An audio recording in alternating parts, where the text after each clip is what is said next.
Only in Louisville could a mayor win an election so messy it took 3 weeks of arguing just to get him into office, and also dream of building a railroad that could have changed the South forever. Welcome back to our series where we learn about every Louisville mayor in order, because why not?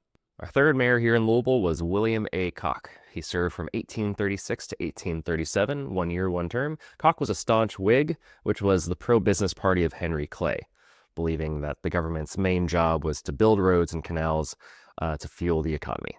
By 1836, Louisville was a powder keg of growth. We were up to about 30,000 people in population and had to expand from 5 wards to 7 just to fit everyone. This was the era of the Steamboat Queen, where Louisville was basically the trade capital of the South, and everyone here was getting rich right until the national economy fell apart. And Cocke's election was the definition of old school drama. It took 3 weeks of balloting and constant fighting between the city council and the state before Cocke was finally confirmed. He was a bridge mayor and the very last of the appointed era before the city moved to direct elections. But before he was mayor, Cocke was the city's first ever city marshal, essentially the town's first chief of police.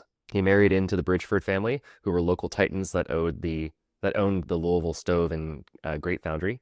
He was well-connected, but he was also likely a widower during his terms, raising some children while trying to run a city that was growing faster than the streets could be paved. But as mayor, he was a workhorse for infrastructure. He oversaw the creation of Wards 6 and 7, which is around modern-day downtown and Russell neighborhoods, just little slices of both, mostly to handle the influx of Irish and German immigrants coming in at the time. He also pushed for grand railroad plans to link Louisville to Charleston, and while that specific dream failed, it set the stage for Louisville becoming a major rail hub. He also helped formalize the city's first Board of Health. The real scandal happened after he was mayor. In 1841, Cocke ran again under the new direct election rules. He actually won the popular vote, but his opponent, James Harrison, claimed the count was rigged.